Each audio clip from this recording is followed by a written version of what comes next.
Hello friends, speedy railway सामान्य ज्ञान 2024 addition के नेक्स्ट सीरीज में आपका स्वागत है। आज हम लोग देखेंगे भारत में परिवहन। चलिए शुरू करते हैं। सीमा सड़क संगठन की स्थापना 1960 में हुई। सीमा सड़क संगठन की स्थापना 1960 में हुई। भारतीय सड़क का विश्व में स्थान दूसरा है। भारतीय सड़क का विश्व में स्थान दूसरा है। अगला सवाल है, सबसे लंबा राष्ट्रीय राजमार्ग NH44 श्रीनगर से कन्याकुमारी तक है, जिसकी लंबाई 3745 किलोमीटर है। सबसे लंबा राष्ट्रीय राजमार्ग NH44 श्रीनगर से कन्याकुमारी तक है, जिसकी लंबाई 3745 किलोमीटर तक है, जो 11 राज्य से होकर गुजरती है। दूसरा सबसे लंबा राष्ट्रीय राजमार्ग NH27 है, जो पोरबंदर से सिलचर तक है, जो 7 राज्यों से होकर गुजरती है। दूसरा सबसे लंबा राष्ट्रीय राजमार्ग NH27 है, जो पोरबंदर से सिलचर तक है, 7 राज्यों से होकर गुजरती है। राष्ट्रीय राजमार्ग का चौराहा झांसी कहलाता है। राष्ट्रीय राजमार्गों का चौराहा झांसी कहलाता है। सबसे छोटा राष्ट्रीय राजमार्ग NH548 एवं NH118 महाराष्ट्र एवं झारखंड में है, जो 5 किलोमीटर तक का है। आगे सवाल है, जवाहर सुरंग पुराना NH1A पर स्थित है। जवाहर सुरंग पुराना NH1A पर स्थित है। पुराना NH1 और NH2 को ग्रैंड ट्रंक रोड कहा जाता है, जो कोलकाता से अमृतसर तक है। अगला सवाल है, राष्ट्रीय राजमार्गों का निर्माण एवं देखरेख केंद्र सरकार करती है। राष्ट्रीय राजमार्गों का निर्माण एवं देखरेख केंद्र सरकार करती है। स्वर्णिम चतुर्भुज योजना 4 महानगरों दिल्ली, मुंबई, चेन्नई एवं कोलकाता को जोड़ती है, जिसकी आधारशिला 1999 में अटल बिहारी वाजपेयी ने रखी थी। स्वर्णिम चतुर्भुज योजना जो 5846 किलोमीटर का है, 4 महानगरों दिल्ली, मुंबई, चेन्नई एवं कोलकाता को जोड़ती है, जिसकी आधारशिला 1999 में अटल बिहारी वाजपेयी ने रखी थी। आगे देखते हैं। प्रधानमंत्री भारत जोड़ो परियोजना राजमार्गों के विकास से संबंधित है। प्रधानमंत्री भारत जोड़ो परियोजना राजमार्गों के विकास से संबंधित है। भारतमाला परियोजना राजमार्ग से संबंधित है। भारतमाला परियोजना राजमार्ग से संबंधित है। पूर्वांचल एक्सप्रेसवे लखनऊ से गाजीपुर तक है। पूर्वांचल एक्सप्रेसवे लखनऊ से गाजीपुर तक है। 10 नवंबर को परिवहन दिवस होता है। 10 नवंबर को परिवहन दिवस होता है। सड़कों की सर्वाधिक लंबाई महाराष्ट्र में है। सड़कों की सर्वाधिक लंबाई महाराष्ट्र में है। सड़कों की न्यूनतम लंबाई सिक्किम में है। सड़कों की न्यूनतम लंबाई सिक्किम में है। सड़कों की सर्वाधिक घनत्व केरल में है। सड़कों की सर्वाधिक घनत्व केरल में है। भारत में वायु परिवहन की शुरुआत 1911 ईस्वी में प्रयागराज से नैनी के बीच हुई थी।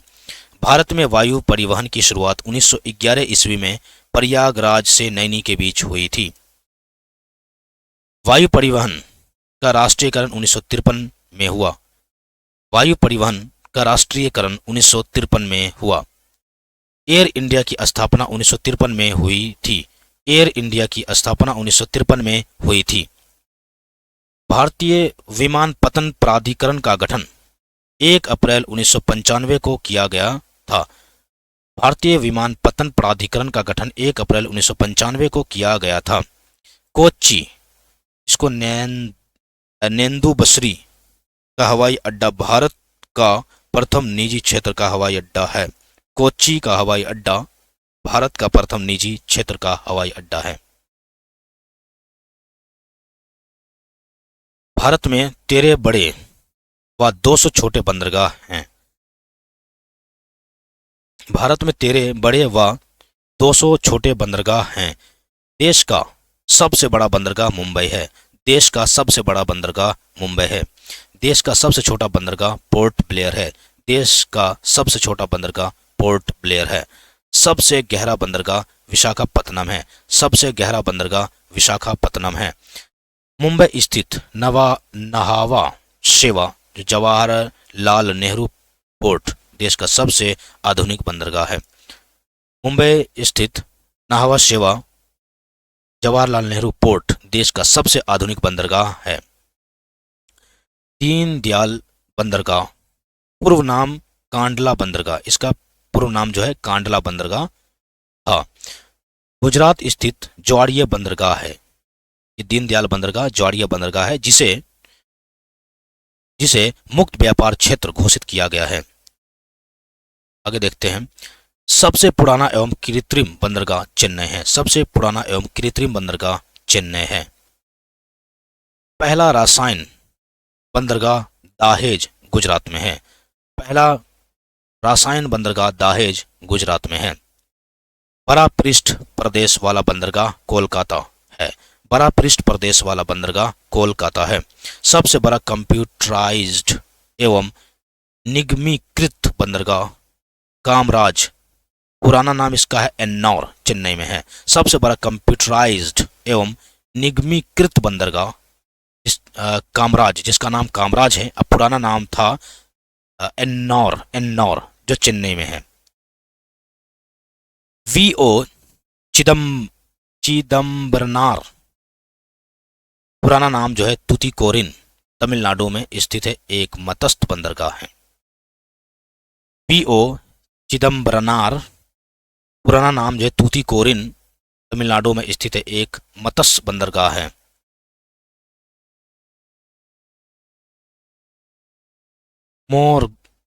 मोरमुगाओ बंदरगाह गोवा राज्य में स्थित है। मोरमुगाओ बंदरगाह गोवा राज्य में स्थित है। पारादीप बंदरगाह ओडिशा राज्य में स्थित है। पारादीप बंदरगाह ओडिशा राज्य में स्थित है। अलेप्पी बंदरगाह केरल राज्य में स्थित है। अलेप्पी बंदरगाह केरल राज्य में स्थित है। भारतीय प्रतिरक्षा थल सेना, वायुसेना तथा नौसेना का मुख्यालय नई दिल्ली में स्थित है। थल सेना, वायुसेना तथा नौसेना का मुख्यालय नई दिल्ली में स्थित है। आगे देखते हैं। भारत के प्रथम रक्षा मंत्री बलदेव सिंह थे। भारत के प्रथम रक्षा मंत्री बलदेव सिंह थे। थल सेना को 7 कमानों में बटा है। थल सेना को 7 कमानों में बटा है। दक्षिणी जो पुणे में है, मध्य जो लखनऊ में है, पूर्वी जो कोलकाता में है और उत्तरी जो उधमपुर में है, पश्चिमी जो चंडीगढ़ में है, दक्षिणी पश्चिमी जो जयपुर में है तथा प्रशिक्षण कमान का मुख्यालय शिमला में है। भारतीय थल सेना के प्रथम commander in chief KM. Cariappa थे। इसको थल सेनापति भी कहते हैं। भारतीय थल सेना के प्रथम कमांडर इन चीफ, जिसको थल सेनापति भी कहते हैं, के.एम. करियप्पा थे। प्रथम फील्ड मार्शल जनरल मानेकशॉ थे। प्रथम फील्ड मार्शल जनरल मानेकशॉ थे। भारत के थल सेना विश्व की चौथी वायु सेना, 5वीं तथा नौसेना 7वीं बड़ी सेना है। भारत की थल सेना विश्व की चौथी, वायुसेना 5वीं तथा नौसेना 7वीं बड़ी सेना है। राष्ट्रीय सुरक्षा एकेडमी एनडीए खरगवासला में, वायुसेना एकेडमी हैदराबाद में, भारतीय मिलिट्री सैनिक एकेडमी देहरादून में तथा इंडियन नेवल एकेडमी कोचीन में है। यानी एनडीए खरगवासला में, वायुसेना एकेडमी जो है हैदराबाद में, भारतीय मिलिट्री यानी सैनिक एकेडमी जो देहरादून में है तथा इंडियन नेवल एकेडमी जो है कोचीन में है। आगे देखते हैं। नौसेना को 3 कमानों में बांटा गया है। नौसेना को 3 कमानों में बांटा गया है। दक्षिणी जो कोची में है, पूर्वी जो विशाखापट्टनम में है तथा पश्चिमी जो मुंबई में है। भारतीय नौसेना का प्रथम अध्यक्ष वाइस एडमिरल आर.डी. कटारी थे। भारतीय नौसेना का प्रथम अध्यक्ष वाइस एडमिरल आर.डी. कटारी है। अगला सवाल। भारतीय वायुसेना की स्थापना 8 अक्टूबर 1932 को हुई थी, जो 7 कमांड में बटा है। भारतीय वायुसेना की स्थापना 8 अक्टूबर 1932 को हुई थी, जो 7 कमांड में बटा है। वायुसेना का प्रमुख वायुसेनाध्यक्ष होता है। वायुसेना का प्रमुख वायुसेनाध्यक्ष होता है। प्रथम air chief admiral Thomas M Hurst था। प्रथम air chief admiral Thomas M Hurst था। वायुसेना के प्रथम भारतीय अध्यक्ष एयर मार्शल सुब्रतो मुखर्जी थे। वायुसेना के प्रथम भारतीय अध्यक्ष एयर मार्शल सुब्रतो मुखर्जी थे। वायुसेना का ध्येय वाक्य नभा स्पृशम दीप्तम तथा नौसेना का सन नो वरुण है। वायुसेना का ध्येय वाक्य नभा स्पृशम दीप्तम तथा नौसेना का सन नो वरुण है। भारत का सर्वोच्च वीरता पुरस्कार परमवीर चक्र है, जिसके प्रथम विजेता मेजर सोमनाथ शर्मा थे। भारत का सर्वोच्च वीरता पुरस्कार परमवीर चक्र है, जिसके प्रथम विजेता मेजर सोमनाथ शर्मा थे। तीनों सेना का प्रमुख राष्ट्रपति होता है। थल सेना का प्रधान chief of the army staff, जल सेना का प्रधान एडमिरल रैंक का chief of the naval staff तथा वायु सेना का प्रधान एयर चीफ मार्शल रैंक का चीफ ऑफ एयर स्टाफ होता है। फिर से सुनिएगा, थल सेना का प्रधान chief of the army staff, जल सेना का प्रधान एडमिरल रैंक का chief of the naval staff तथा वायुसेना का प्रधान एयर चीफ मार्शल रैंक का chief of the air staff होता है। थल सेना दिवस 15 जनवरी को, नौसेना दिवस 4 दिसंबर को तथा वायुसेना दिवस 8 अक्टूबर को मनाया जाता है। आगे देखेंगे, भारत में बनी पहली पनडुब्बी का नाम INS शाल्की था। भारत में बनी पहली पनडुब्बी का नाम INS शाल्की था।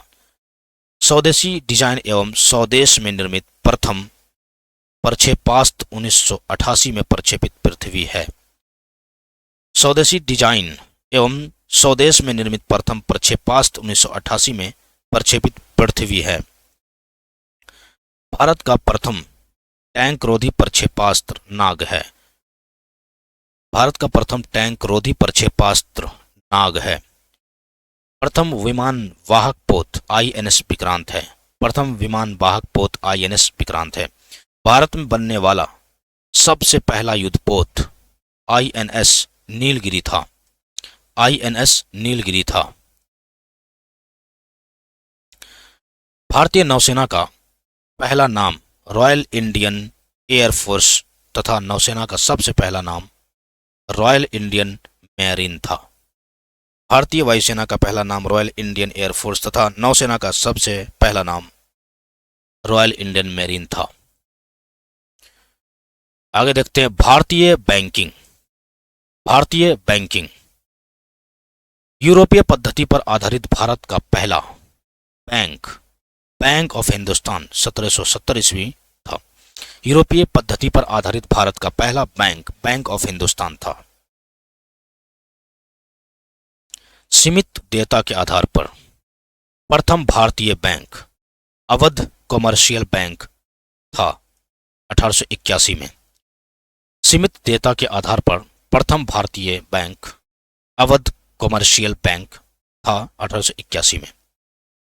पूर्ण रूप से भारत देश का पहला बैंक 1894 में स्थापित पंजाब नेशनल बैंक है।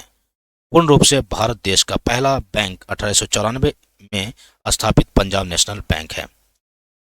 भारत का केंद्रीय बैंक भारतीय रिजर्व बैंक की स्थापना RBI एक्ट 1934 जो अनुसूची 2 के तहत 1 अप्रैल 1935 को 5 करोड़ रुपए की अधिकृत पूंजी के साथ हुई। भारत का केंद्रीय बैंक भारतीय रिजर्व बैंक की स्थापना RBI एक्ट 1934 जो अनुसूची 2 के तहत 1 अप्रैल 1935 को 5 करोड़ रुपए की अधिकृत पूंजी के साथ हुई है।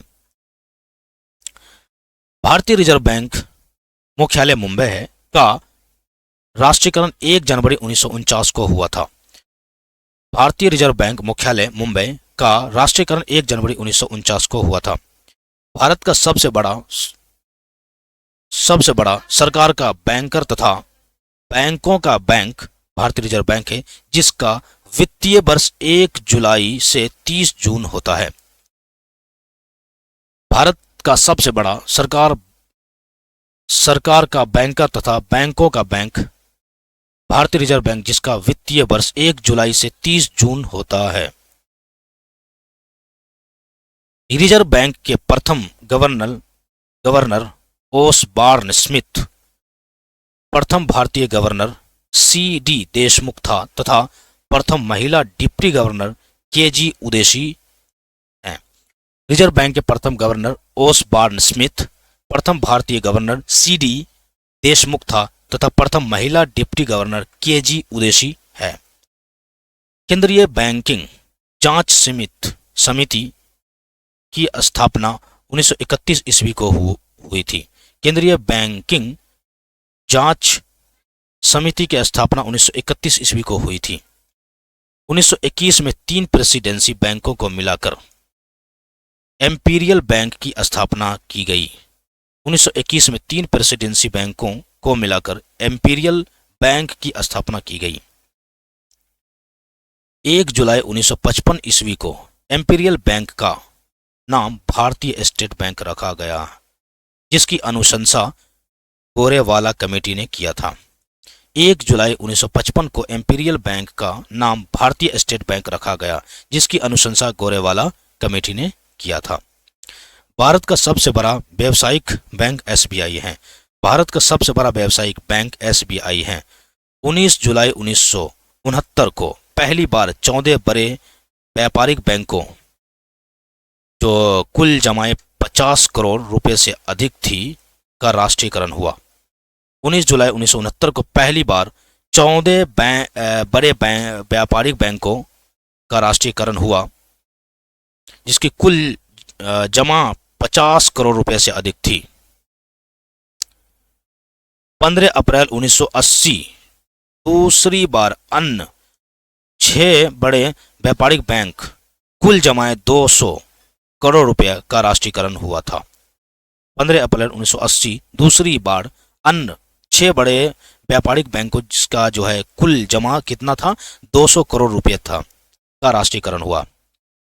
भारत में बैंकों के राष्ट्रीयकरण इंदिरा गांधी के समय की संस्तुति हजारी समिति ने की। भारत में बैंकों के राष्ट्रीयकरण इंदिरा गांधी के समय जो है की गई थी, की संस्तुति पर हजारी समिति ने की थी। बैंकों के राष्ट्रीयकरण के समय LK झा RBI के गवर्नर थे। बैंकों के राष्ट्रीयकरण के समय LK झा RBI के गवर्नर थे। वर्तमान में राष्ट्रीयकृत बैंकों की संख्या 12 है। वर्तमान में राष्ट्रीयकृत बैंकों की संख्या 12 है। देश का पहला क्षेत्रीय ग्रामीण बैंक 2 अक्टूबर 1975 ईस्वी में स्थापित किया गया। देश का पहला क्षेत्रीय ग्रामीण बैंक 2 अक्टूबर 1975 ईस्वी में स्थापित किया गया।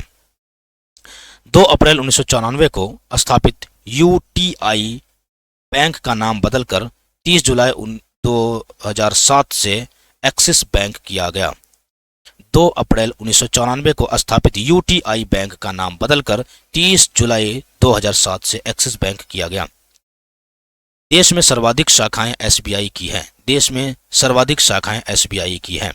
भारतीय बैंकों की सर्वाधिक शाखाएं ब्रिटेन में हैं। भारतीय बैंकों की सर्वाधिक शाखाएं ब्रिटेन में हैं। स्वदेशों में सर्वाधिक शाखाएं SBI की है। स्वदेशों में सर्वाधिक शाखाएं SBI की हैं। देश का प्रथम महिला बैंक भारतीय महिला बैंक की स्थापना 19 नवंबर 2013 को मुंबई में की गई थी, जिसका विलय 1 अप्रैल 2017 को भारतीय स्टेट बैंक में हो गया। देश का प्रथम महिला बैंक भारतीय महिला बैंक की स्थापना 19 नवंबर 2013 को मुंबई में की गई थी, जिसका विलय 1 अप्रैल 2017 को भारतीय स्टेट बैंक में हो गया है। बैंकों में ग्राहक सेवा सुधार से संबंधित समिति गोईपोड़िया समिति है। पहला म्यूचुअल फंड यूएस 64 है। पहला म्यूचुअल फंड यूएस 64 है। यूएस 64 है। आगे देखते हैं भारत में संचार व्यवस्था। भारत में संचार व्यवस्था। रेडियो का प्रसारण 1927 में आरंभ हुआ। रेडियो का प्रसारण 1927 में आरंभ हुआ। भारत में ऑल इंडिया रेडियो का गठन 1936 में हुआ और बाद में सन 1957 से इसे आकाशवाणी कहा जाने लगा। रेडियो का प्रसारण 1927 में आरंभ हुआ। भारत में ऑल इंडिया रेडियो का गठन 1936 में हुआ और बाद में सन 1957 से इसे आकाशवाणी कहा जाने लगा। भारत में सर्वप्रथम डाक सेवा यानी संचार सेवा 1837 ईस्वी में आरंभ हुआ। भारत में सर्वप्रथम डाक सेवा 1937 में आरंभ हुआ। पहला डाक टिकट कराची में 1852 में जारी हुआ, जबकि पहली अखिल भारतीय डाक टिकट 1854 में जारी हुआ था। पहला डाक टिकट कराची में 1852 में जारी हुआ, जबकि पहली अखिल भारतीय डाक टिकट 1854 में जारी हुआ। डाक विभाग की स्थापना 1854 में हुई। डाक विभाग की स्थापना 1854 में हुई। मनी ऑर्डर सेवा 1880 में आरंभ हुई थी। मनी ऑर्डर सेवा 1880 में आरंभ हुई थी। भारत में प्रथम हवाई डाक सेवा 18 फरवरी 1911 ईस्वी को प्रयागराज से नैनी तक हुई थी। भारत में डाक जोनों की संख्या 8 है। भारत में डाक जोनों की संख्या 8 है। पिन कोड 15 अगस्त 1972 में प्रारंभ हुई। पिन कोड 15 अगस्त 1972 में प्रारंभ हुई। स्पीड पोस्ट की शुरुआत 1986 में हुई। स्पीड पोस्ट की शुरुआत 1986 में हुई। डाक जीवन बीमा का प्रारंभ 1884 में हुआ। डाक जीवन बीमा का प्रारंभ 1884 में हुआ। रेल डाक सेवा 1863 में प्रारंभ की गई। रेल डाक सेवा 1863 में प्रारंभ की गई। भारत में प्रथम डाकघर 1774 में कोलकाता में ईस्ट इंडिया कंपनी द्वारा खोला गया था। भारत में प्रथम डाकघर 1774 में कोलकाता में ईस्ट इंडिया कंपनी द्वारा खोला गया था। भारत में सर्वप्रथम टेलीग्राफ लाइन यानी तार सेवा जिसको बोलते हैं 1851 में कोलकाता से डायमंड हार्बर के बीच शुरू हुआ था। भारत में सर्वप्रथम टेलीग्राफ लाइन यानी तार सेवा जिसको बोलते हैं 1851 में कोलकाता से डायमंड हार्बर के बीच शुरू हुआ था। टेलीफोन सेवा का आरंभ 1881-82 में कोलकाता में हुई थी। टेलीफोन सेवा का आरंभ 1881-82 में कोलकाता में हुई थी। दूरदर्शन की प्रथम उद्घोषिका प्रतिमा पूरी थी। दूरदर्शन की प्रथम उद्घोषिका प्रतिमा पूरी थी। प्रसार भारती का गठन 1997 में हुआ। प्रसार भारती का गठन 1997 में हुआ। भारत का प्रथम समाचार पत्र बंगाल गजट। भारत का प्रथम समाचार पत्र बंगाल गजट कोलकाता से 29 जनवरी 1780 में प्रकाशित हुआ, जिसके संस्थापक जे.ए. हिक्की थे। भारत का प्रथम समाचार पत्र बंगाल गजट कोलकाता से 29 जनवरी 1780 ईस्वी में प्रकाशित हुआ, जिसके संस्थापक जे.ए. हिक्की थे। हिंदी का प्रथम समाचार पत्र उदंत मार्तंड का प्रकाशन 30 मई 1826 को हुआ था, जिसके संपादक युगल किशोर शुक्ल थे। 18 मई 1988 से राष्ट्रीय चैनल शुरू हुआ। 18 मई 1988 से राष्ट्रीय चैनल शुरू हुई। भारत में टेलीविजन यानी दूरदर्शन की शुरुआत 15 सितंबर 1959 से दिल्ली में की गई। भारत में टेलीविजन यानी दूरदर्शन की शुरुआत 15 सितंबर 1959 से दिल्ली में की गई। 1982 से दूरदर्शन पर राष्ट्रीय प्रसारण प्रारंभ हुआ। 1982 से दूरदर्शन पर राष्ट्रीय प्रसारण शुरू हुआ। Direct to home DTH direct to home DTH सेवा की शुरुआत 16 दिसंबर 2004 को हुआ। 16 दिसंबर 2004 को हुआ। DTH की सेवा की शुरुआत 16 दिसंबर 2004 को हुआ। भारत संचार निगम लिमिटेड यानी BSNL का आरंभ 1 अक्टूबर 2000 को हुआ। BSNL का आरंभ 1 अक्टूबर 2000 को हुआ। MTNL की स्थापना अप्रैल 1986 में हुई। MTNL की स्थापना अप्रैल 1986 में हुई। इंटरनेट की शुरुआत जनवरी 1995 में हुई। इंटरनेट की शुरुआत जनवरी 1995 में हुई। सेलुलर फोन सेवा 1995 में आरंभ हुई। सेलुलर फोन सेवा 1995 में आरंभ हुई। भारत में सर्वप्रथम STD सेवा का प्रारंभ 26 नवंबर 1960 को कानपुर तथा लखनऊ के मध्य हुई थी। आगे देखते हैं मोबाइल नंबर पोर्टेबिलिटी। अच्छा, पोर्टेबिलिटी की बात है ना। मोबाइल नंबर पोर्टेबिलिटी सुविधा पूरे देश में 20 जनवरी 2011 से उपलब्ध हुई है। मोबाइल नंबर पोर्टेबिलिटी सुविधा पूरे देश में 20 जनवरी 2011 से उपलब्ध हो गई है, जिसे प्रथम चरण हरियाणा में शुरू की गई। भारत की सबसे बड़ी समाचार agency press trust of India PTI की स्थापना 27 अगस्त 1947 को हुई। भारत की सबसे बड़ी समाचार agency press trust of India यानी PTI की स्थापना 27 अगस्त 1947 को हुई। आगे देखते हैं भारत में उद्योग। देश में पहला लौह इस्पात कारखाना 1874 में कुल्टी, जो पश्चिम बंगाल में बंगाल आयरन वर्क्स के रूप में स्थापित किया गया। बंगाल आयरन वर्क्स के रूप में स्थापित किया गया कुल्टी में, जो पश्चिम बंगाल में। बड़े पैमाने पर पहला लौह इस्पात कारखाना यानी टिस्को की स्थापना 1907 में जमशेदजी टाटा द्वारा साकजी यानी झारखंड में स्वर्ण रेखा नदी की घाटी में किया गया। बड़े पैमाने पर पहला लौह इस्पात कारखाना टिस्को की स्थापना 1907 में जमशेदजी टाटा द्वारा साकजी यानी झारखंड में स्वर्ण रेखा नदी की घाटी में किया गया। भिलाई इस्पात संयंत्र की स्थापना 1955 ईस्वी में तत्कालीन मध्य प्रदेश में भिलाई यानी दुर्ग जिला छत्तीसगढ़ में पूर्व सोवियत संघ की सहायता से की गई थी।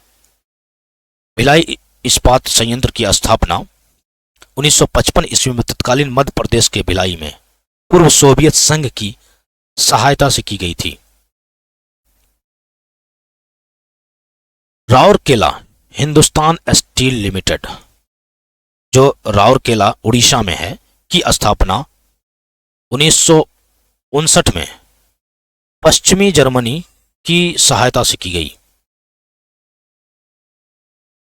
हिंदुस्तान स्टील लिमिटेड दुर्गापुर पश्चिम बंगाल की स्थापना 1956 में ब्रिटेन की सहायता से की गई थी।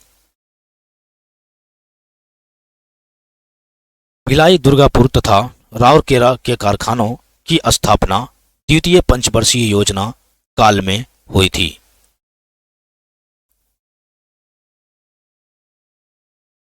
आगे देखते हैं बोकारो स्टील प्लांट की स्थापना 1964 में तत्कालीन बिहार, जो अब झारखंड के बोकारो में पूर्व सोवियत संघ की सहायता से तृतीय पंचवर्षीय योजना काल में की गई थी।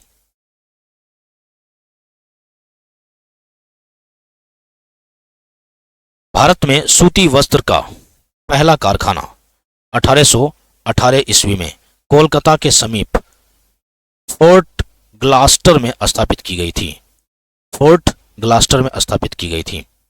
Steel authority of India SAIL की स्थापना 24 जनवरी 1973 में की गई। 24 जनवरी 1973 में की गई। भारत में पहला सीमेंट कारखाना मद्रास में 1904 ईस्वी में लगाया गया, जो असफल रहा। सार्वजनिक क्षेत्र का पहला उर्वरक कारखाना सिंदरी जो झारखंड में 1951 में शुरू हुआ। सार्वजनिक क्षेत्र का पहला उर्वरक कारखाना सिंदरी जो झारखंड में 1951 में शुरू हुआ। नेपानगर अखबारी कागज के लिए प्रसिद्ध है। नेपानगर अखबारी कागज के लिए प्रसिद्ध है। भारत में पहला तेल शोधक कारखाना असम के डिगबोई में 1901 में प्रारंभ हुआ।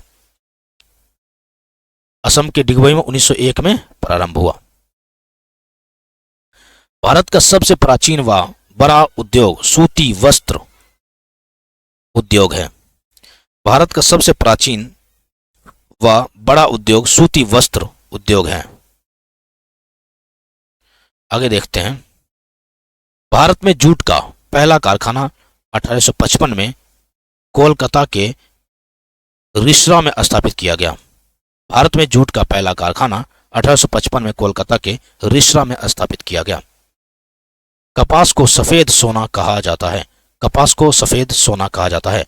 अंतरराष्ट्रीय जूट संगठन का ढाका में है। अंतरराष्ट्रीय जूट संगठन का ढाका में है। जूट को सोने का रेशा कहा जाता है। जूट को सोने का रेशा कहा जाता है।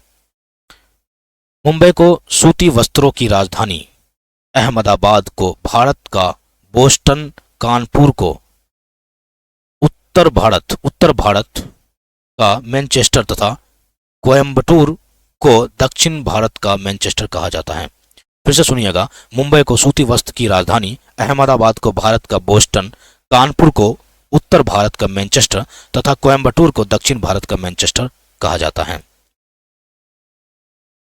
भारत हेवी इलेक्ट्रिकल्स लिमिटेड यानी भेल की स्थापना 1964 ईस्वी में हुई थी। भेल की स्थापना 1964 ईस्वी में हुई थी। तेल तथा प्राकृतिक गैस निगम यानी ONGC की स्थापना 14 अगस्त 1956 को हुई थी। एशिया का बड़ा उर्वरक संयंत्र सिंदरी में है। एशिया का बड़ा उर्वरक संयंत्र सिंदरी में है। फिरोजाबाद कांच उद्योग के प्रमुख केंद्र है। फिरोजाबाद कांच उद्योग के प्रमुख केंद्र है। आगे देखते हैं कुछ क्वेश्चन फिल्म जगत के भी। प्रथम भारतीय फिल्म मूक फिल्म 1913 में बनी राजा हरिश्चंद्र थी। प्रथम भारतीय फिल्म मूक फिल्म 1913 में बनी राजा हरिश्चंद्र थी। प्रथम भारतीय बोलती फिल्म आलम आरा 1931 में बनी थी, जिसकी अभिनेत्री जुबैदा बेगम तथा निर्माता आरदेशिर ईरानी थे।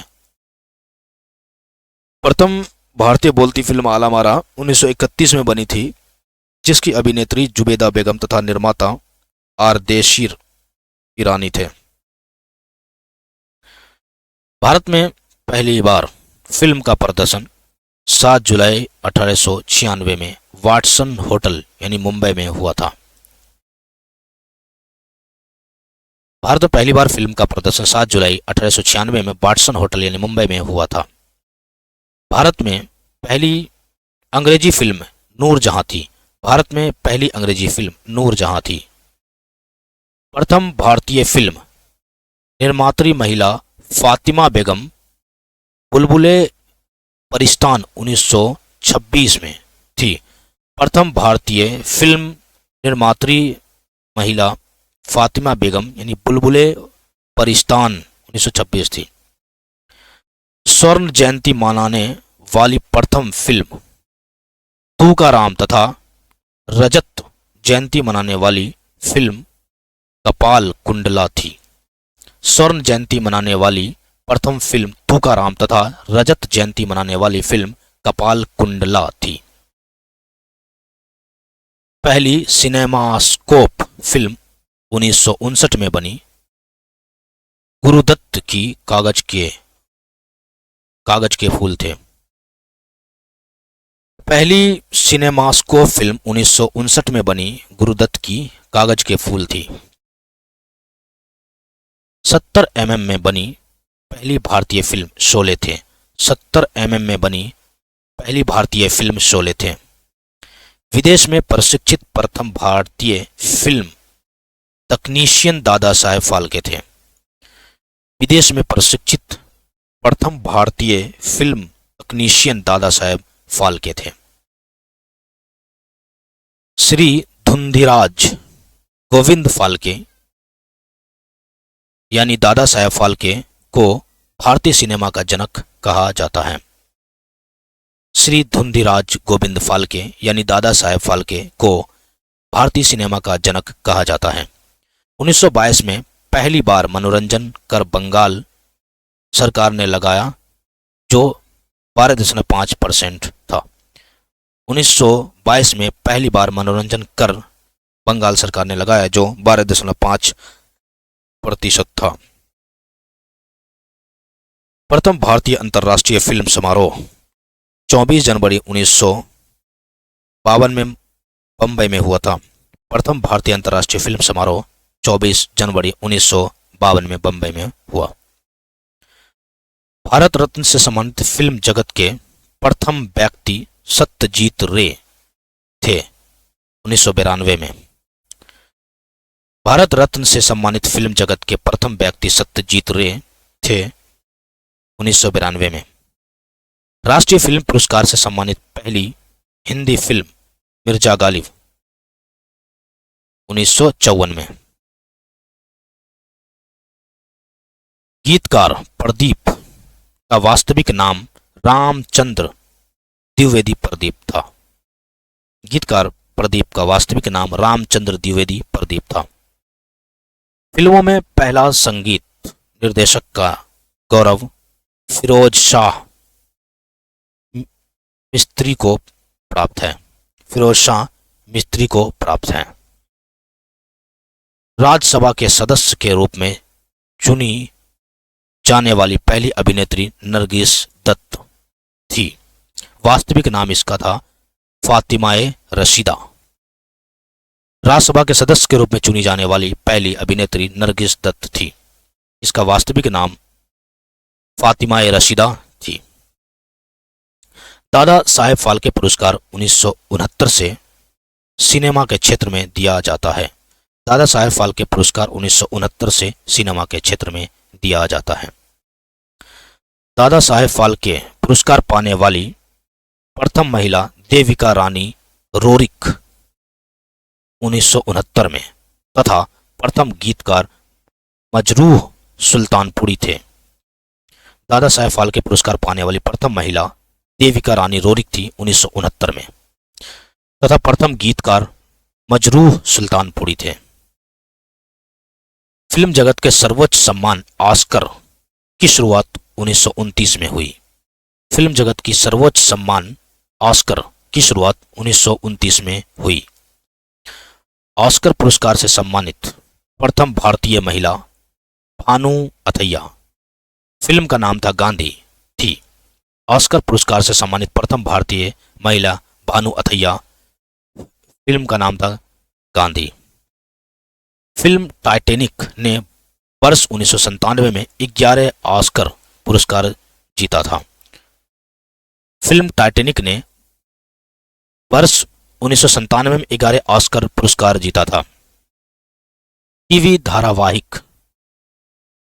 भारत एक खोज के निर्देशक श्याम बेनेगल थे। टीवी धारावाहिक भारत एक खोज के निर्देशक श्याम बेनेगल थे। भारत के प्रथम ऑस्कर पुरस्कार 1982 में विजेता फिल्म था गांधी थी, जिसके निर्देशक थे रिचर्ड एटनबरो तथा गांधी की भूमिका बेन किंग्सले ने निभाई थी। भारत की प्रथम ऑस्कर पुरस्कार 1982 में विजेता फिल्म थे गांधी, जिसके निर्देशक थे रिचर्ड एटनबरो तथा गांधी की भूमिका बेन किंग्सले ने निभाई थी। आगे देखते हैं भारत में शिक्षा का विकास। देश में प्रथम शिक्षा मंत्री मौलाना अब्दुल कलाम आजाद थे। देश के प्रथम शिक्षा मंत्री मौलाना अब्दुल कलाम आजाद थे। शिक्षा पर प्रथम राष्ट्रीय नीति की घोषणा इंदिरा गांधी सरकार ने 1968 में की थी। शिक्षा पर प्रथम राष्ट्रीय नीति की घोषणा इंदिरा गांधी सरकार ने 1968 में की थी। प्रथम राष्ट्रीय शिक्षा नीति कोठारी आयोग के रिपोर्ट पर आधारित थी, जो 1964 से 66 में आई थी। प्रथम राष्ट्रीय शिक्षा नीति कोठारी आयोग की रिपोर्ट 1964-65 पर आधारित थी। दूसरी शिक्षा नीति की घोषणा राजीव गांधी ने 1986 में की। 1992 में पीवी नरसिम्हा राव सरकार ने इसमें संशोधन किया। दूसरी शिक्षा नीति की घोषणा राजीव गांधी ने 1986 में की। 1992 में पीवी नरसिम्हा राव सरकार ने इसमें संशोधन किया था। ऑपरेशन ब्लैक बोर्ड की शुरुआत 1987-88 में हुई थी। ऑपरेशन ब्लैक बोर्ड की शुरुआत 1987-88 में हुई थी। 34 वर्षों के बाद तीसरी राष्ट्रीय शिक्षा नीति यानी कि 2020 को नरेंद्र मोदी सरकार द्वारा 29 जुलाई 2020 को घोषित किया गया। 34 वर्षों के बाद तीसरी राष्ट्रीय शिक्षा नीति 2020 को नरेंद्र मोदी सरकार द्वारा 29 जुलाई 2020 को घोषित किया गया। नई शिक्षा नीति 2020 5+3+3+4 शैक्षिक मॉडल पाठ्यक्रम प्रणाली पर आधारित है। नई शिक्षा नीति 2020 5+3+3+4 शैक्षिक मॉडल पाठ्यक्रम प्रणाली पर आधारित है। तीसरी नीति के कस्तूरी रंगन की अध्यक्षता वाली समिति की रिपोर्ट पर आधारित है। तीसरी नीति के कस्तूरी रंगन की अध्यक्षता वाली समिति के रिपोर्ट पर आधारित है। मानव संसाधन विकास मंत्रालय का नाम शिक्षा मंत्रालय हो गया है, जिसके प्रथम शिक्षा मंत्री रमेश पोखरियाल निशंक बने। भारत में अंग्रेजी शिक्षा की शुरुआत लॉर्ड मैकाले ने 1835 में किया था। भारत में अंग्रेजी शिक्षा की शुरुआत लॉर्ड मैकाले ने 1835 में किया था। 1854 के चार्ल्स वुड डिस्पैच को भारतीय शिक्षा का मैग्ना कार्टा कहा जाता है। 1854 के चार्ल्स वुड डिस्पैच को भारतीय शिक्षा का मैग्ना कार्टा कहा जाता है। शिक्षा में सुधार हेतु हंटर आयोग का गठन 1882 में व सैडलर आयोग का 1917 में हुआ। शिक्षा में सुधार हेतु हंटर आयोग का गठन 1882 में व सैडलर आयोग का गठन 1917 में हुआ। भारत में आधुनिक शिक्षा के जन्मदाता चार्ल्स ग्रांट को माना जाता है। भारत में आधुनिक शिक्षा के जन्मदाता चार्ल्स ग्रांट को माना जाता है 1792 को। भारतीय विश्वविद्यालय आयोग का गठन 1902 में लॉर्ड कर्जन द्वारा किया गया। भारतीय विश्वविद्यालय आयोग का गठन 1902 में लॉर्ड कर्जन द्वारा किया गया था।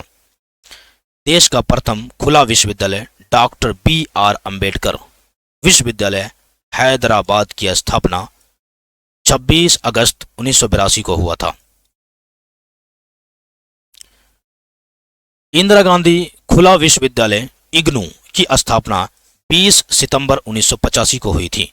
इंदिरा गांधी खुला विश्वविद्यालय इग्नू की स्थापना 20 सितंबर 1985 को हुई थी। विश्वविद्यालय अनुदान आयोग UGC की स्थापना 1956 में हुई थी। विश्वविद्यालय अनुदान आयोग UGC की स्थापना 1956 में हुई थी। NCERT की स्थापना 1961 को हुई थी। NCERT की स्थापना 1961 को हुई थी। राष्ट्रीय साक्षरता मिशन की शुरुआत 1988 राष्ट्रीय साक्षरता मिशन की शुरुआत 1988 को हुई थी।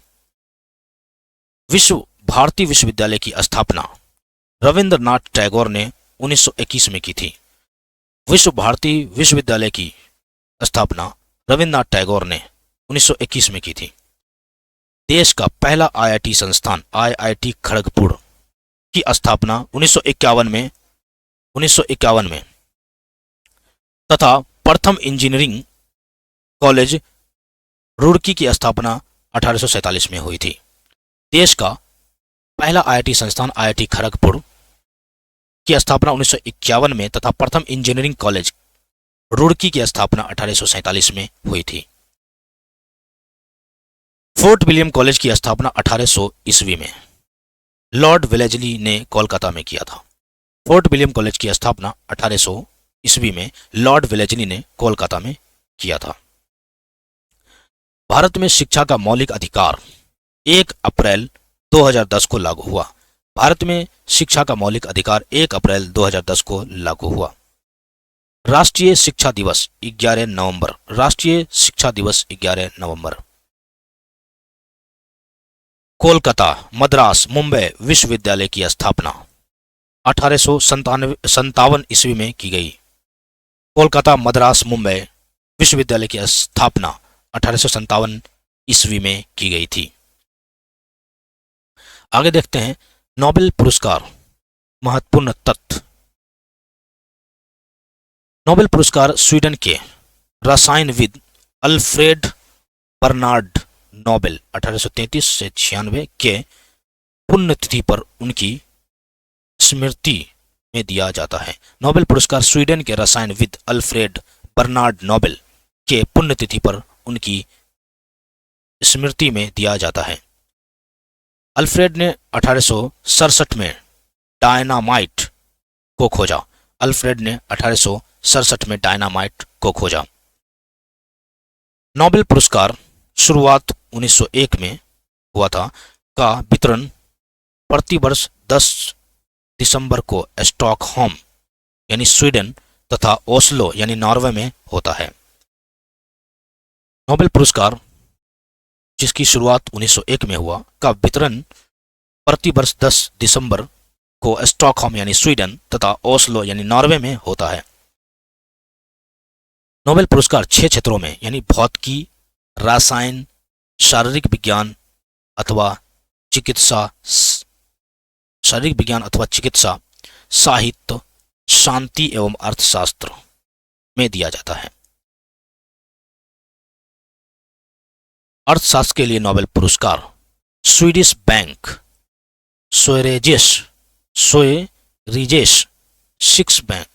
रिक्स बैंक द्वारा अपनी 300वीं वर्षगांठ को उपलक्ष्य में वर्ष 1967 में आरंभ किया गया और 1969 में पहली बार रांगर फ्रिश यानी नॉर्वे एवं जैन टीन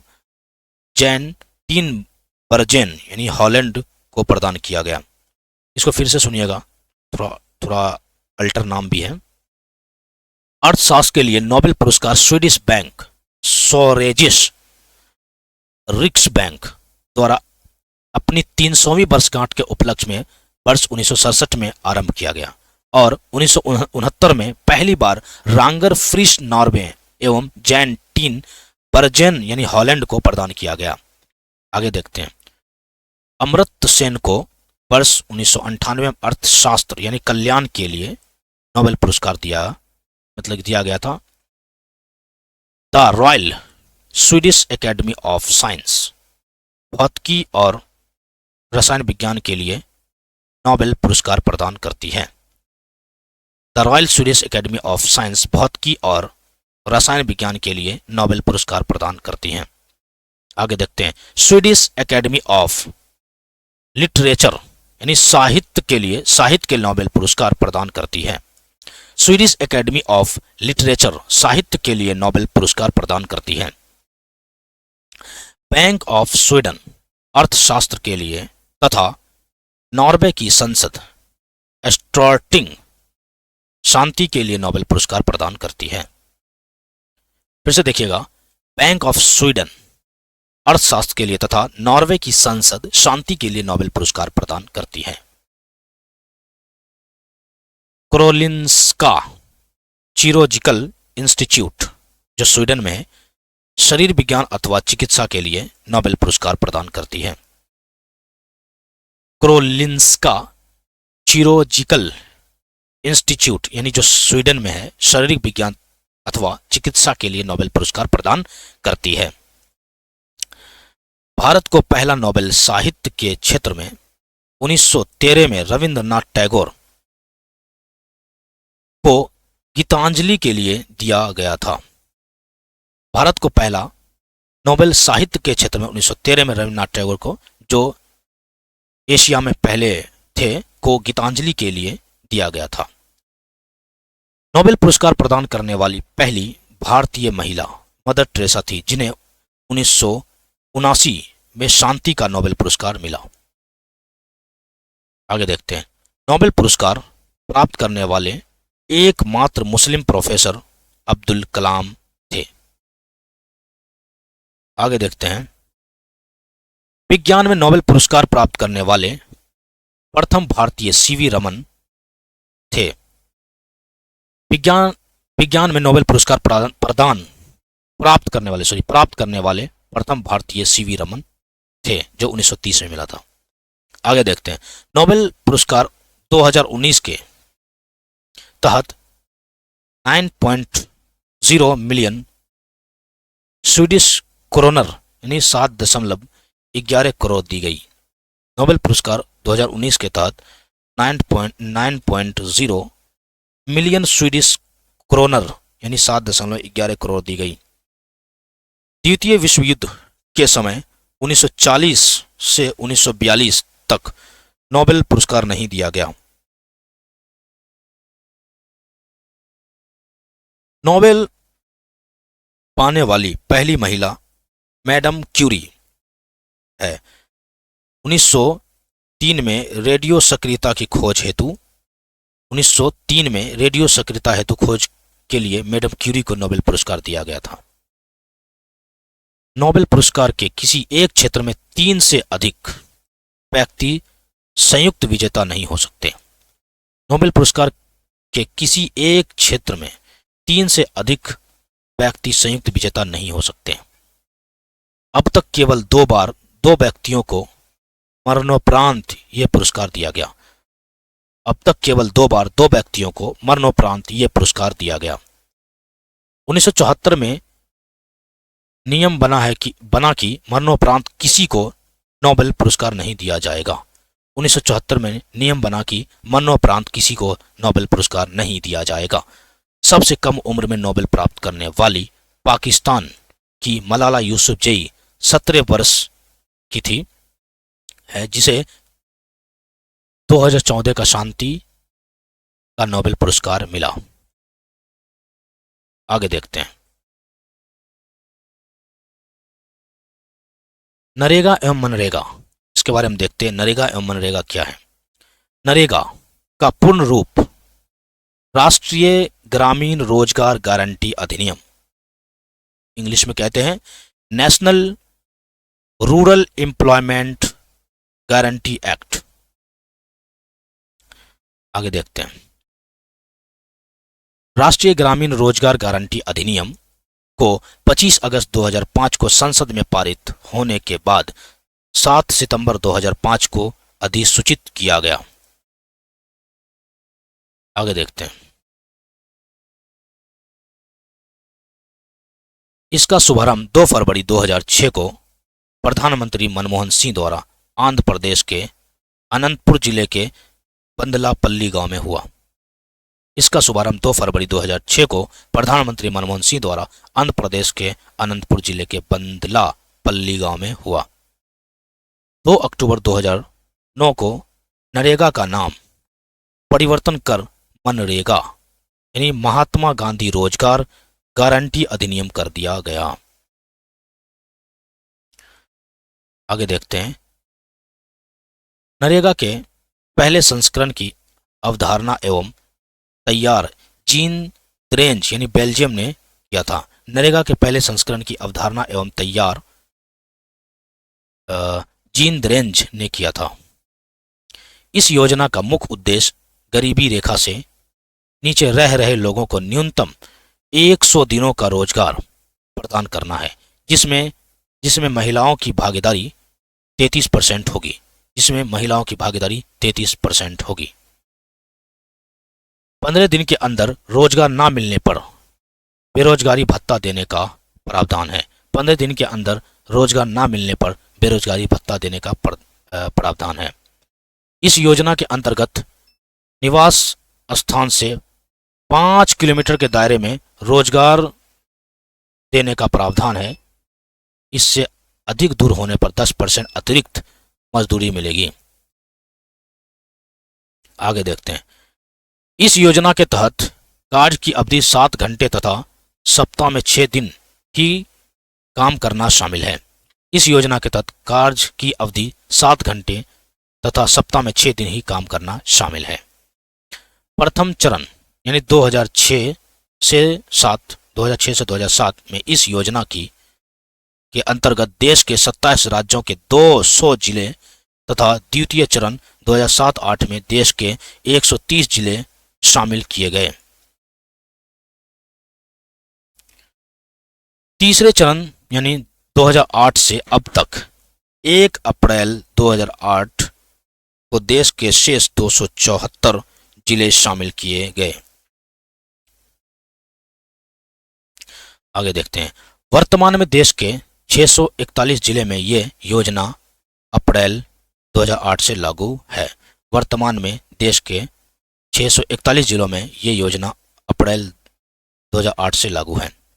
वर्ष 2008 में यह योजना के तहत सभी ग्राम रोजगार योजना का विलय कर दिया गया। आगे देखते हैं। इस योजना का क्रियान्वयन ग्रामीण विकास मंत्रालय द्वारा किया गया। इस योजना का क्रियान्वयन ग्रामीण विकास मंत्रालय द्वारा किया गया। इस योजना के तहत केंद्र तथा राज्य सरकारों के मध्य 90:10 के अनुपात में वित्तीय सहयोग दी जाती है। आगे देखते हैं। मनरेगा के अंतर्गत मजदूरी एवं सामग्री पर राशि व्यय का अनुपात 60:40 होता है। मनरेगा का गठन मिहिर शाह कमेटी द्वारा हुआ। मनरेगा का गठन मिहिर शाह कमेटी द्वारा हुआ। वर्ष 2015 में विश्व बैंक ने मनरेगा को वैश्विक स्तर का सबसे बड़ा रोजगार कार्यक्रम कहा है। मनरेगा की कार्यात्मक इकाई ग्राम पंचायत तथा लाभ प्राप्तकर्ता परिवार है। मनरेगा की कार्यात्मक इकाई ग्राम पंचायत तथा लाभ प्राप्तकर्ता परिवार है। भारत में मुद्रा प्रणाली भारतीय मौद्रिक व्यवस्था की इकाई रुपया है। भारतीय मौद्रिक व्यवस्था की इकाई रुपया है। आरबीआई के मौद्रिक नीति का नाम नीतिगत दस्तावेज है। आरबीआई के मौद्रिक नीति का नाम नीतिगत दस्तावेज है। भारत में सर्वप्रथम पत्र मुद्रा का चलन 1806 में तथा कागजी मुद्रा यानी करेंसी का प्रचलन 1861 में हुआ था।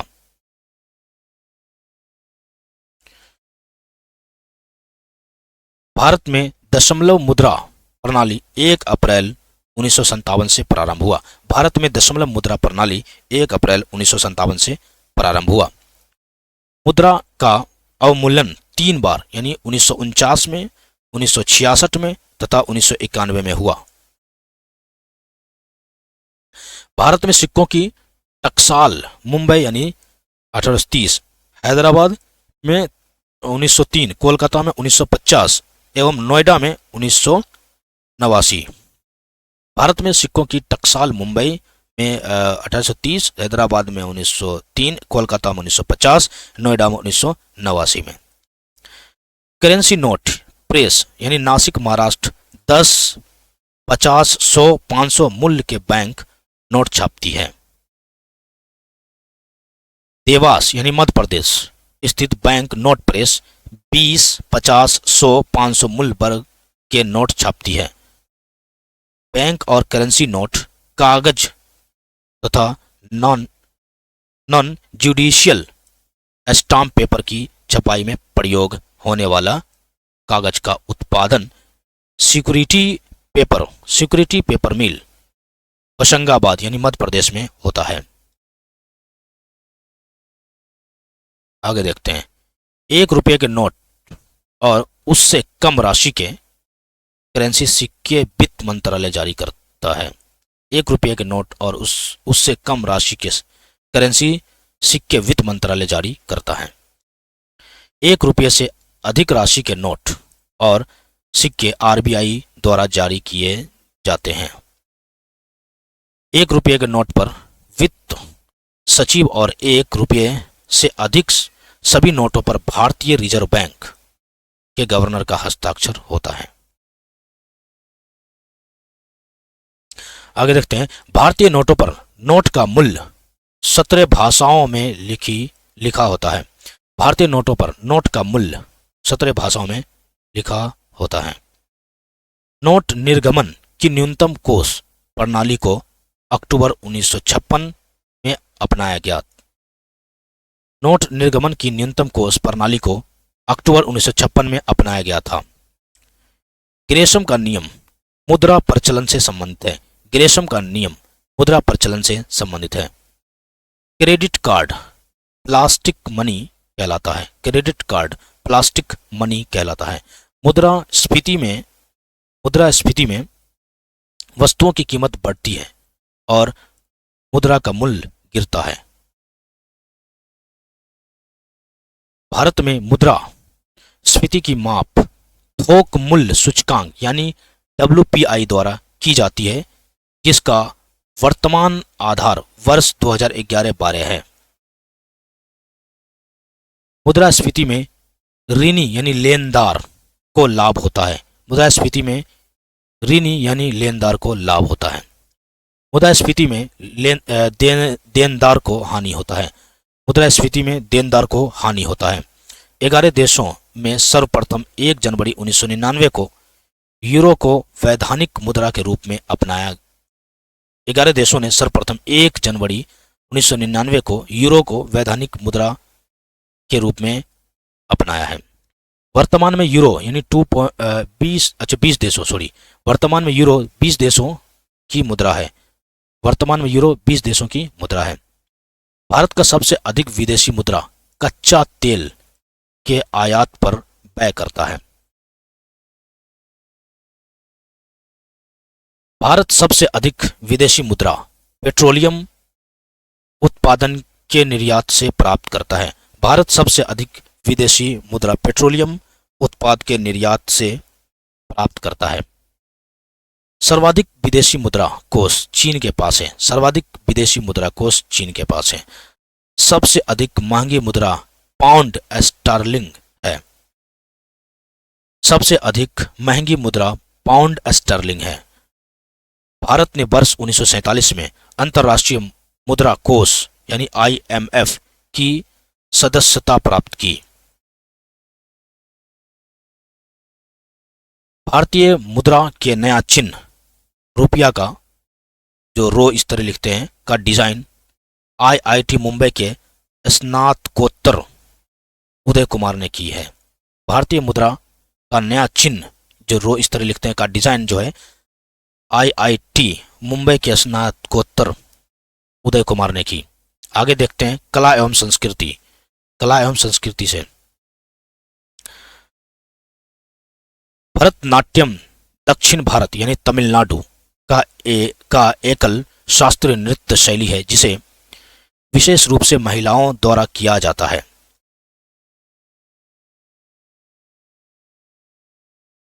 भारत की शास्त्रीय संगीत की दक्षिण भारतीय शैली कर्नाटक संगीत कहलाती है।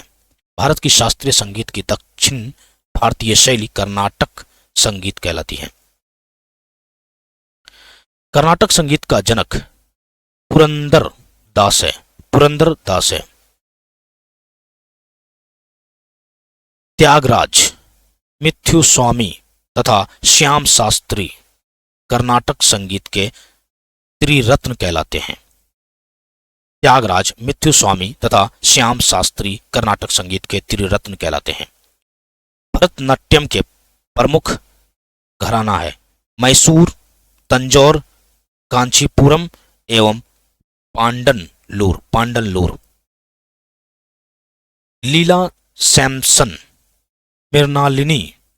मृणालिनी साराभाई, यामिनी कृष्णमूर्ति भरतनाट्यम के कलाकार हैं। लीला सैमसन, मृणालिनी साराभाई, यामिनी कृष्णमूर्ति भरतनाट्यम के कलाकार हैं। कथकली केरल का प्रमुख शास्त्रीय नृत्य है। कथकली की गीतों की भाषा मलयालम है। कथकली की गीतों की भाषा मलयालम है। कथक उत्तर भारत का शास्त्रीय नृत्य है। कथक उत्तर भारत का शास्त्रीय नृत्य है। पंडित लच्छू महाराज, पंडित बिरजू महाराज, सितारा देवी कथक के प्रमुख कलाकार हैं। कुचिपुड़ी आंध्र प्रदेश का शास्त्रीय नृत्य है। कुचिपुड़ी आंध्र प्रदेश का शास्त्रीय नृत्य है। वल्लतोप, वल्लतोल नारायण मेनन, आनंद शिवरामन, कृष्णन कुट्टी कथकली के कलाकार हैं।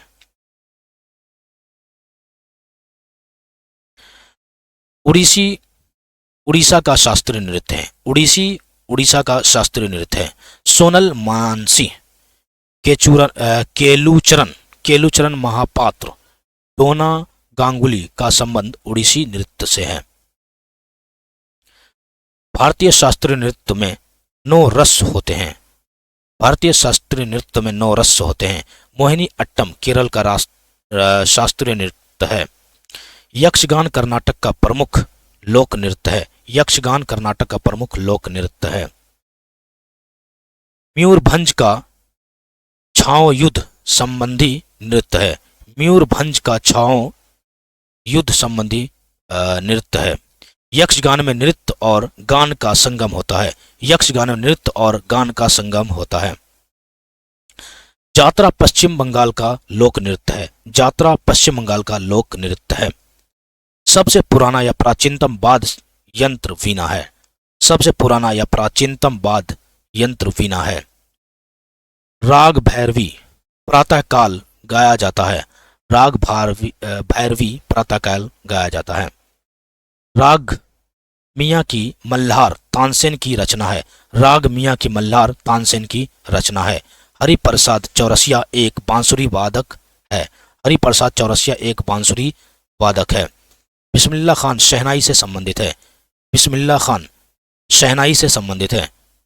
अमजद अली खान प्रसिद्ध सरोद वादक है। अमजद अली खान प्रसिद्ध सरोद वादक है। शिव कुमार शर्मा का संबंध संतूर से है। शिव कुमार शर्मा का संबंध संतूर से है। सितार का जनक अमीर खुसरो को कहलाता है। सितार का जनक अमीर खुसरो कहलाता है। भीमसेन जोशी गायन से संबंधित है। भीमसेन जोशी गायन से संबंधित है। मुक्तेश्वर मंदिर यानी जो उड़ीसा में लिंगराज मंदिर यानी भुवनेश्वर उड़ीसा में खजुराहो के मंदिर जो मध्य प्रदेश में है, नागर शैली का उदाहरण है। नागर शैली का उदाहरण है। नागर शैली का विकास गुप्त काल में तथा गांधार शैली का कुषाण काल में हुआ। नागर शैली का विकास गुप्त काल में तथा गांधार शैली का कुषाण काल में हुआ। कांची का कैलाश मंदिर तंजौर तथा बृहदेश्वर मंदिर तमिलनाडु का मीनाक्षी तथा तिरुपति मंदिर द्रविड़ शैली का उदाहरण है। नागर एवं द्रविड़ शैली के मिश्रित रूप वेसर शैली कहलाता है। नागर एवं द्रविड़ शैली के मिश्रित रूप वेसर शैली कहलाता है। होयसलेश्वर यानी कि हेलेबिड वैष्णव मंदिर यानी वृंदावन वेसर शैली के उदाहरण है। होयसलेश्वर यानी कि हेलेबिड या वैष्णव मंदिर जो वृंदावन में वेसर शैली के उदाहरण है। मधुबनी चित्रकला बिहार से संबंधित है। मधुबनी चित्रकला बिहार से संबंधित है। बनी ठनी किशनगढ़ शैली से संबंधित है। बनी ठनी किशनगढ़ शैली से संबंधित है। सरोद में 19 तार होते हैं। सरोद में 19 तार होते हैं। आगे देखते हैं विमुद्रीकरण। जब सरकार पुरानी मुद्रा को कानूनी तौर पर बंद कर देती है और नई मुद्रा लाने की घोषणा करती है, तब इसे विमुद्रीकरण कहते हैं। विमुद्रीकरण करने का प्रमुख कारण काला धन, भ्रष्टाचार, नकली नोट और आतंकी गतिविधि पर अंकुश लगाना है। भारत में अभी तक 3 बार यानी 1946, 1978 तथा 2016 तथा स्वतंत्र भारत में 2 बार 1978 तथा 2016 को विमुद्रीकरण हुआ। सर्वप्रथम 12 जनवरी 1946 को आरबीआई गवर्नर सीडी देखमुख 500, 1000 तथा 10,000 के नोटों को बंद किया गया था, जिसे 1954 में पुनः शुरू किया गया। दूसरी बार 16 जनवरी 1978 को RBI governor IG. Patel, Morarji Desai की जनता पार्टी सरकार द्वारा 1000, 5000 तथा 10,000 के नोट बंद किए गए थे। वर्ष 1987 में पुनः 500 रुपये के नोट को प्रचलित किया गया तथा वर्ष 2000 में 1000 रुपये के नोट को पुनः प्रचलित किया गया। आगे है तीसरी बार 8 नवंबर 2016 को पीएम नरेंद्र मोदी द्वारा 500 व 1000 रुपये के नोट का विमुद्रीकरण किया गया तथा सरकार ने इनके बदले 500 व 2000 के नए नोट जारी किए। 8 नवंबर 2016 को विमुद्रीकरण के समय आरबीआई के गवर्नर उर्जित पटेल थे। 30 जून 2011 को 1 पैसा, 2 पैसा, 5 पैसा, 10 पैसा, 20 पैसा, 25 पैसा के सिक्के बंद किए गए थे। 30 जून 2011 को 1 पैसा, 2 पैसा, 5 पैसा, 10 पैसा, 20 पैसा, 25 पैसा के सिक्के बंद किए गए थे। विमुद्रीकरण देश की अर्थव्यवस्था को प्रकाशित कर देगा, ये आदर्श वाक्य नरेंद्र मोदी का है। विमुद्रीकरण देश की अर्थव्यवस्था को प्रकाशित कर देगा, यह आदर्श वाक्य नरेंद्र मोदी का है। 2000 रुपये के नोट। भारतीय रिजर्व बैंक नोट मुद्रण प्राइवेट लिमिटेड PRBNMPL मैसूर में छपती है। 1944 में रिजर्व बैंक ने नोटों में पहली बार सुरक्षा धागा एवं वाटर मार्क का प्रयोग किया। 1944 में रिजर्व बैंक ने नोटों में पहली बार सुरक्षा धागा एवं वाटर मार्क का प्रयोग किया। वर्ष 1949 में स्वतंत्र भारत का पहला नोट 1 रुपये के मुद्रा में छापा गया था। वर्ष 1949 में स्वतंत्र भारत का पहला नोट 1 रुपये के मुद्रा में छापा गया था। 10,000 रुपये के नोट को सर्वप्रथम 1938 में रिजर्व बैंक ऑफ इंडिया द्वारा प्रचलित किया गया था। 10,000 रुपये के नोट को सर्वप्रथम 1938 में रिजर्व बैंक ऑफ इंडिया द्वारा प्रचलित किया गया था। 19 मई 2023 को आरबीआई ने क्लीन नोट पॉलिसी के तहत 2,000 रुपये के नोट को वापस लेने की घोषणा की। 19 मई 2023 को आरबीआई ने क्लीन नोट पॉलिसी के तहत 2,000 रुपये के नोट को वापस लेने की घोषणा की। 2,000 रुपये का पहला नोट वर्ष 2016 में जारी किया गया। 2,000 रुपये का पहला नोट वर्ष 2016 में जारी किया गया। Reserve bank of India act 1934 के तहत आरबीआई सिर्फ 10,000 रुपये तक के नोट तथा 1,000 रुपये मूल्य वर्ग तक के सिक्के जारी कर सकता है। Reserve bank of India act 1934 के तहत आरबीआई सिर्फ 10,000 रुपये तक के नोट तथा 1,000 रुपये मूल्य वर्ग तक के सिक्के जारी कर सकता है। विमुद्रीकरण पर प्रस्ताव स्वीकार करने वाला देश का पहला राज्य छत्तीसगढ़ है। विमुद्रीकरण पर प्रस्ताव स्वीकार करने वाला देश का पहला राज्य छत्तीसगढ़ है।